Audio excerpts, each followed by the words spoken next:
જય શ્રી કૃષ્ણ મારા વાલા વિદ્યાર્થીઓ, આપણે છેલ્લા વિડીયોમાં જ્યારે મળ્યા ત્યારે યુક્લિડની ભાગાકારની પ્રવિધિથી ગુસા કેમ શોધવો ને તેનો વિશે થોડી જાણકારી મેળવી હતી અને સાથે સાથે થોડાક દાખલા પણ ગણ્યા હતા. અને આશા રાખું છું કે તે આવડી ગયા હશે, સમજાઈ ગયા હશે, નોટબુકમાં લખી પણ લીધા હશે. તે ઉપરાંત તમને ત્યારે એક દાખલો જાતે ગણવા પણ આપેલો હતો. આ દાખલો જે જાતે ગણવા આપેલો છે તે આવડી ગયો હશે. આપણે આ વિડીયોમાં તેની ચર્ચા કરીશું, તમને આખો દાખલો શીખડાવીશ, જોશું તમે સાચો ગણ્યો છે કે નહીં, અને બીજા અલગ દાખલાઓ સાથે આપણે ફરી પાછા વિડીયોમાં મળશું. તો હવે આપણે તે દાખલાની ચર્ચા કરીએ. એક તો લાસ્ટ વિડીયોમાં તમને જે દાખલો આપેલો હતો તેની રકમ હતી કે 736 અને 85. તો 736 અને 85 નો ગુસા શોધવો છે તો કેમ મેળવવો? તો અહીંયા આપણે જે રકમ છે તે રકમ અહીંયા લખું છું કે ગુસાઅ 736 85 કેટલો થાય? ગુસાઅ 736 અને 85 કેટલો થશે તે આપણે શોધવું છે. તો જવાબમાં લેશું કે અહીં કઈ સંખ્યા મોટી છે? તો કે 736 છે એ મોટા છે. કોના કરતા? તો કે 85 કરતા મોટા છે. તો એનો અર્થ કે 736 ને આપણે ભાજ્ય તરીકે અને 85 ને ભાજક તરીકે લેશું. એટલે કે 736 બરાબર 85. 85 વડે ભાગાકાર કરવાનો છે મિત્રો. આપણે શેના વડે? તો કે 85 વડે ભાગાકાર કરવાનો છે. તો કોને કરવાનો છે? 736 ને. તો અહીંયા લખી દઉં છું તમને 736 નો ભાગાકાર 85 વડે કેટલા આવશે? તો કે 736 85 એટલે 8 આવશે. 8 આવશે 680. 6 5 56 છે એ શેષ મળે છે. આને લખશું આપણે, આને લખશું તો આ થશે ભાગફળ, અહીંયા આવશે ગુણાકારમાં 8 અને શેષ વધે છે 56. 736 બરાબર 85 ગુણ્યા 8 વત્તા 56. ઓકે, ચલો હવે તો કે 85 ને 56 વડે ભાગાકાર કરવાના છે. એટલે કે આ અંદર જાય અને આ અહીંયા આવશે, રાઈટ?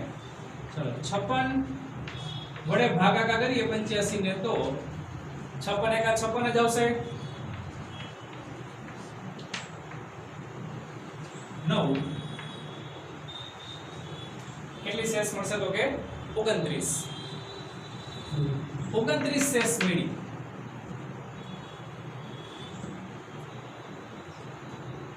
29 શેષ મળે છે. તો એને લખાય કેમ? તો કે 56 ગુણ્યા 1 વત્તા 29. 56 અંદર જાય, 29 શેષ છે અહીંયા આવશે.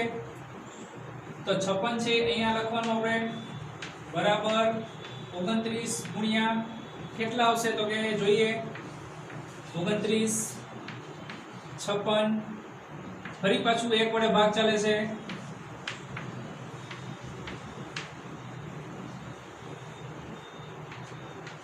27 શેષ મળે છે. 29 એકા 29 અને વત્તા 27. 27 છે અહીંયા આવશે, 29 છે અંદર જશે. તો 29 અત્યારે લેવાનું છે આપણે શેના આગળ? તો કે ભાજ્ય તરીકે. ભાજક તરીકે 27 ગુણ્યા 1 અને શેષ કેટલી મળે? તો કે 2 મળે. હવે તો આવડી જાય આપણે, જો આરામથી. 27 એકા 27, 29 માંથી 27 બાદ કરો એટલે 2. હવે તો કે 27 ને 2 વડે ભાગીએ તો 13 દુ 26 અને એક શેષ મળે. 2 બરાબર 1 ગુણ્યા 2 વત્તા થઈ જશે 0.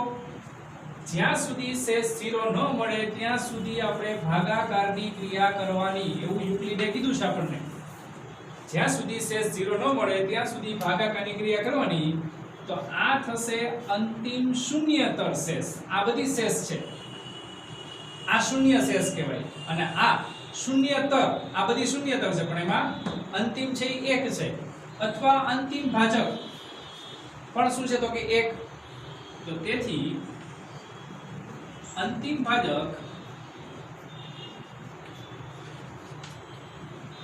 1 છે. અંતિમ ભાજક અથવા અંતિમ શૂન્યતર શેષ બેમાંથી કોઈ પણ તમે કહી શકો છો. તો આમ ગુસાઅ 736 85 બરાબર 1. આ એનો આન્સર થાય. 1 છે એનો ગુસા છે. જો મેજોરિટી આપણે 1 જ મળતું હોય છે, પણ એવી સંખ્યાઓ તમને આપેલી હોય કે જેમાં તમારે આ રીતે ભાગાકાર જાજા કરવા પડે. તો આ ખ્યાલ આવી ગયો આપણને બધાને? ઓકે, નવો દાખલો લઈએ એક્સ્ટ્રા તરીકે.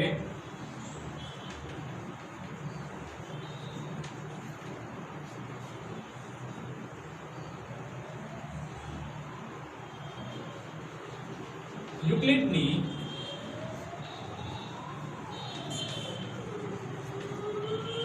ભાગ વિધિથી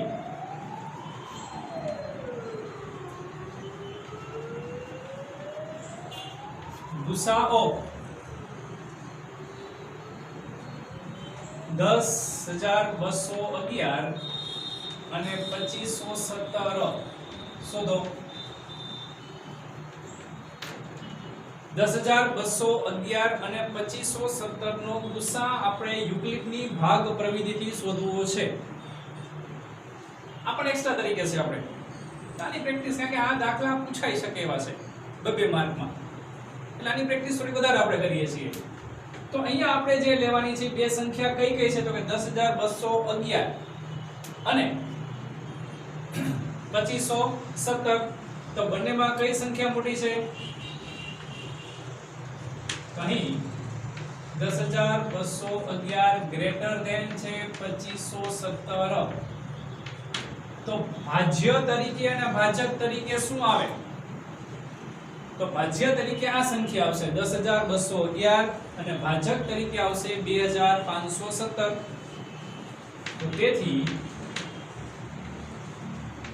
10,211 બરાબર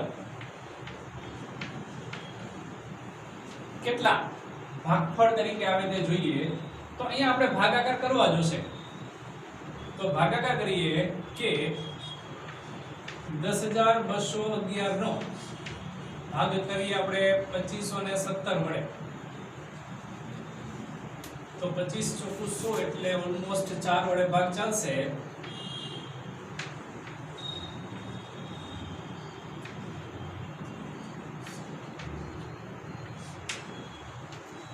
10,068 એનો ગુણાકાર થશે. 25 17 ગુણ્યા 4 એટલે 10,068 આવશે. આની બાદબાકી કરીએ. અહીંયા બાદબાકી આવશે 3 4 1 0 0. તો આ શેષ મેળવી 143. 4 છે એ ભાગફળ છે. તો અહીંયા લખાય 2517 ગુણ્યા 4 અને વત્તા 143. આ શેષ મેળી છે કે 10,211 બરાબર 2517 ગુણ્યા 4 વત્તા 143 ભાજ્ય બરાબર ભાજક ગુણ્યા ભાગફળ વત્તા શેષ. આ વસ્તુ શીખવાની છે આપણે. ભાગાકાર ખોટા કરવાના નહીં, ક્યાંય પણ ધ્યાન રાખજો. હવે તો કે 2517 અંદર જાય અને 143 વડે ના ભાગ ચલાવે, ભાજક તરીકે લેવાનું છે. તો 143 ને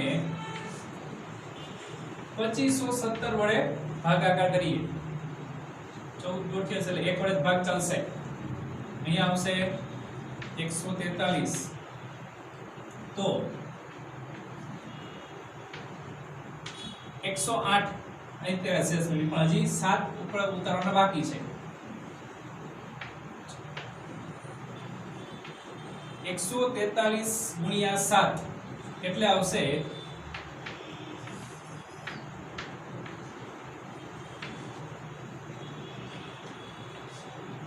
1000 અને 1 143 ગુણ્યા 7 થશે 1001 અને આ બંનેની બાદબાકી આવશે 86. તો આ શેષ મેળી હવે તો બધા આંકડા આવી ગયા બરાબર. તો અહીંયા લખાય શું? 2517 છે. હવે ભાજ્ય તરીકે આવશે, ભાજક તરીકે લેવાનું 143 ગુણ્યા ભાગફળ કેટલું છે તો કે 17 અને વત્તા શેષ છે અહીંયા 86 બરાબર. તો આ પ્રમાણે તમારે ભાગાકાર કરવાના હોય. તો હવે શું કરશે તો કે 143 છે એ આગળ આવશે, એનો ભાગાકાર કોના વડે તો કે 86 વડે કરવાનો.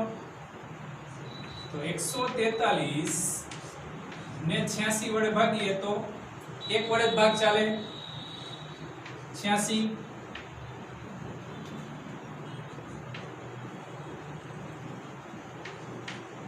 57 છે એ શું આવશે તો કે એની શેષ.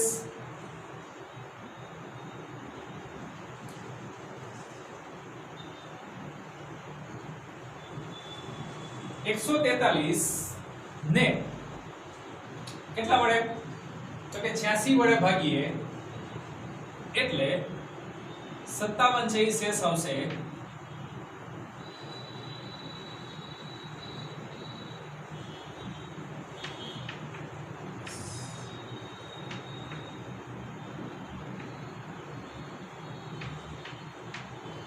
તો અહીંયા લખાશે 1 વત્તા 57. હવે તો કે આ 86 અંદર જાય 57 અહીંયા આવશે. તો તેથી 86 બરાબર 57 ગુણ્યા એક વડે ભાગ ચાલશે. જો 86 ને 57 વડે ભાગાકાર કરવા છે તો ભાગફળ 1 આવશે. અહીંયા 57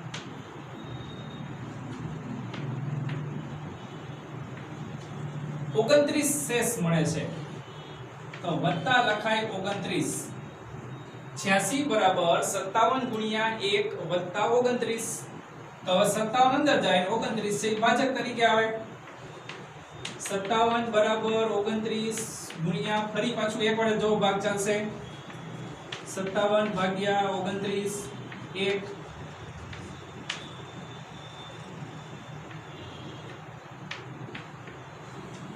28 શેષ મળે છે. શેષ કેટલી મળે છે તો કે 28. હવે તો કે 29 અંદર જાય ને 28 જોડે ભાગ. 29 બરાબર 28 ગુણ્યા 1 વત્તા 1 થાય. આ સિમ્પલ જ છે. આ તો આવડવું જોઈએ આપણને કે 29 ને 28 જોડે ભાગીએ એટલે શેષ એક જ મળે ને ભાગફળ 1 આવે. આગળ આવશે 28 બરાબર હવે 1 વડે ભાગાકાર કરવાનો છે. તો ગુણ્યા કેટલા આવે તો કે 28 અને શેષ કેટલી મળી તો કે 0. તો આ રીતે જ્યાં સુધી શેષ ન મળે ત્યાં સુધી ભાગાકાર તમારે કરવાના છે એ ફરજિયાત છે. તો આ વસ્તુ આપણને મળી ગઈ. હવે કે જ્યારે શેષ 0 આવી જાય તો એમાં અંતિમ શૂન્યતર શેષ છે 1 અને અંતિમ ભાજક પણ 1 જ છે. બે મેં તમને કીધું સમાન હોય. તો તેથી અંતિમ ભાજક 1 છે. તો એનો ગુસા કઈ સંખ્યા તો કે 10211 અને 2517 બરાબર 1 થાય. આ ધ્યાનમાં રાખવાનું છે કે આ રીતે તમને અલગ અલગ ગુસા મળે છે. આમાં તમને પ્રશ્ન અલગ રીતે આવી શકે એવો જોવો હોય. દાખલા તરીકે આ પ્રશ્ન છે MCQ માં. દાખલા તરીકે આમ આવી શકે કે ગુસા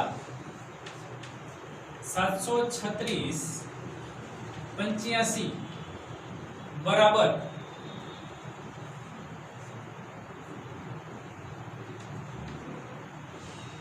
5x ઓછા 9 છે. 5x ઓછા 9 છે તો x શોધો. તો અહીંયા આપણને ગુસા મળી ગયો છે કેટલો તો કે 1. તો કે અહીંયા 1 લખાય. આપણી મોટી સંખ્યા ન હોય કે નાની સંખ્યા હોય, પણ આ તો તમને જસ્ટ ઉદાહરણ આપું છું, અહીંયા રેડીમેડ છે એટલા માટે કે 736 85 નો ગુસા એક આવી રીતના મેળવી લેવાનો. અહીંયા નાની સંખ્યા તમને આપેલી હોય જ્યારે પૂછેલું હોય ત્યારે, તો ગુસા 1 લખી બરાબર 5x ઓછા 9. તો તેથી 1 + 9 બરાબર લખાય 5x. તો 10 ના છેદમાં 5 બરાબર x. તો x નું મૂલ્ય મળે 2. આવી રીતે તમારે ગુસાને સરખાવવાના હોય છે.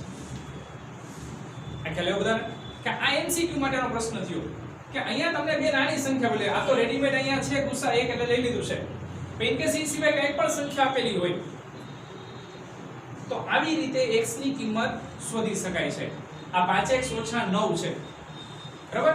ચલો હવે સ્ક્રીનશોટ પાડી લો તમે, તો તમને ખ્યાલ આવે.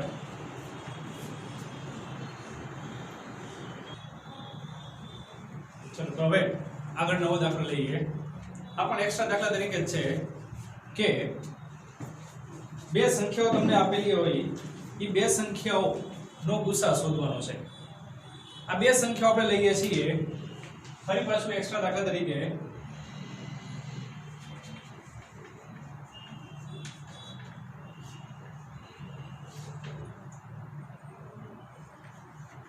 ગુસા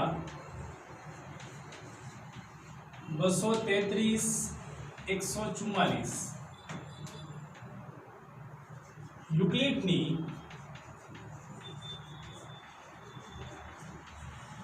ભાગ વિધિથી શોધો. હવે એક રકમ તમને આપેલી હોય, ગુસા 233 અને 144 યુક્લિડની ભાગ પ્રવિધિથી શોધવાનું કીધું છે. તો અહીંયા બે સંખ્યા તમને આપેલી છે. કઈ બે સંખ્યા છે ખાસ જોઈ લેવાની. એક 233 છે કે 144 છે. બેમાંથી કઈ સંખ્યા મોટી છે અને કઈ સંખ્યા નાની છે? તો કે 233 મોટી છે અને 144 નાની છે. તો એનો અર્થ કે 233 ને આપણે ભાજ્ય તરીકે અને 144 ને ભાજક તરીકે લેવાનું છે. તો તેથી અહીંયા આવશે 233 બરાબર 144. આંકડા બહુ નાના છે, આંકડા બહુ મોટા નથી આપણા માટે, આપણે બહુ રાજી થઈ જઈએ. પણ જો ધ્યાન રાખજો ખાસ કે 233 ને 144 વડે ભાગ ચલાવીએ એટલે ભાગાકાર કરીએ તો એક વડે ભાગ ચાલશે. અહીંયા લખાય 144.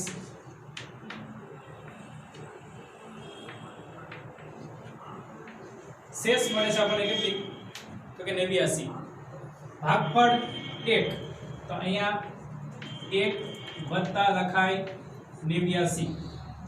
233 બરાબર 144 ગુણ્યા 1 વત્તા 89.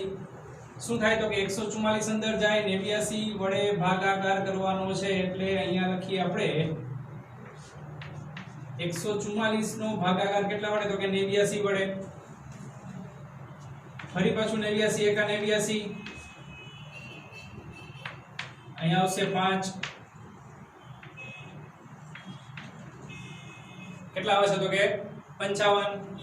શેષ મેળી છે, એક ભાગફળ છે, તો આને આ રીતે લખાય કે 144 આગળ લખીએ આપણે બરાબર 89 છે એ ભાજક છે, ભાગફળ 1 અને શેષ મેળી આપણને 55. હવે તો કે 89 ભાજ્ય તરીકે આવે છે, એનો ભાગાકાર કરવાનો છે કેટલા? તો કે 55. તો ફરી પાછું એક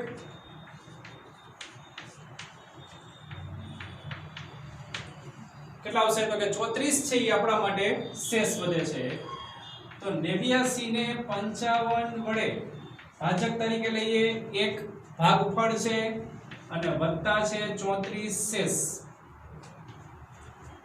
55 અંદર જશે, 34 છે તે શેષ છે એ ભાજક તરીકે લેવાનું. હવે તો 55 બરાબર 34 ગુણ્યા ફરી પાછું એક જ આવશે. જો 55 34 ભાજક તરીકે 5 માં 4 જાય 1, 5 માં 3 જાય 2, શેષ કેટલી મળી? તો કે 21. તો વત્તા લખાય 21. તો નાની સંખ્યા છે તેમ છતાં 4 તો ભાગાકાર થઈ ગયા. 34 અંદર જશે અને 21 અહીંયા આવે તો 21 વડે ભાગાકાર થશે 34 નો તો ફરી પાછું 1 જ આવશે. કેટલી શેષ મળી તો કે 13. તો અહીંયા લખાય 34 બરાબર 21 ગુણ્યા 1 વત્તા 13. 21 બરાબર 13 ગુણ્યા ફરી પાછું 1 જ આવશે. 21 માંથી 13 બાદ કરો કેટલી વધે શેષ 8. હવે સિમ્પલ જ છે, નાના આંકડા આવી ગયા. હવે 13 બરાબર 8 ગુણ્યા 1 વત્તા 8 ને 5 13, શેષ કેટલી મળશે તો કે 5. 8 નો ભાગાકાર 5 સાથે કરીએ તો 8 બરાબર 5 ગુણ્યા 1 જ વડે 5 એકા 5, શેષ કેટલી મળશે તો કે 3. ફરી પાછું 5 બરાબર 3 ગુણ્યા 1 વત્તા શેષ મળશે 2. ફરી પાછું આપણે અહીંયા આગળ લઈએ 3 બરાબર 2 ગુણ્યા 1 વત્તા શેષ મેળી 1. 2 એકા 2 અને 1 3. હવે તો કે 2 નો ભાગાકાર 1 સાથે તો 1 ગુણ્યા 2 વત્તા થશે 0. જ્યાં સુધી શેષ 0 ન મળે ત્યાં સુધી આપણે ભાગાકારની ક્રિયા ફરજિયાત કરવાની છે. ભાગાકારની ક્રિયા ફરજિયાત આપણે કરવાની જ છે જ્યાં સુધી શેષ 0 ન મળે. જો આ આંકડા કેવડા છે, આ બે નાના હતા પણ ભાગાકાર આટલા બધા કરવા પડ્યા. હવે આમાં એક આંકડો ખોટો એટલે જવાબ ખોટો પડી જાય. તો તેથી લખાશે અહીંયા કે અંતિમ ભાજક શું છે તો કે આ, અથવા અંતિમ શૂન્યેતર શેષ. અંતિમ ભાજક 1 છે તો તેથી ગુસા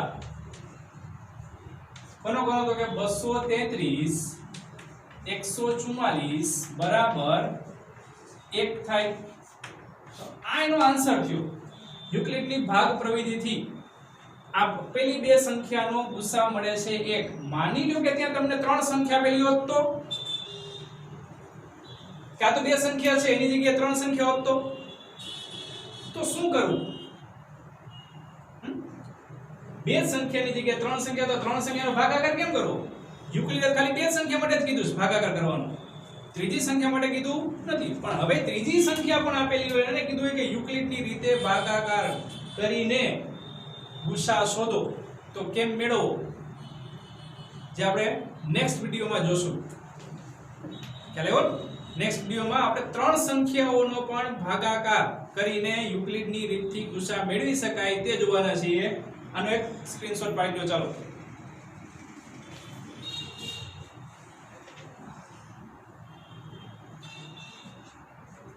તો હવે જ્યારે આપણે નવા વિડિયોમાં મળીએ છીએ ત્યારે બે સંખ્યાની જગ્યાએ 3 સંખ્યા લઈ ઈ પણ એક્સ્ટ્રા દાખલા તરીકે જ લેશું અને તમને ગુસા કેમ મેળવવો તે શીખડાવીશ. ચલો, જય હિન્દ, જય ભારત.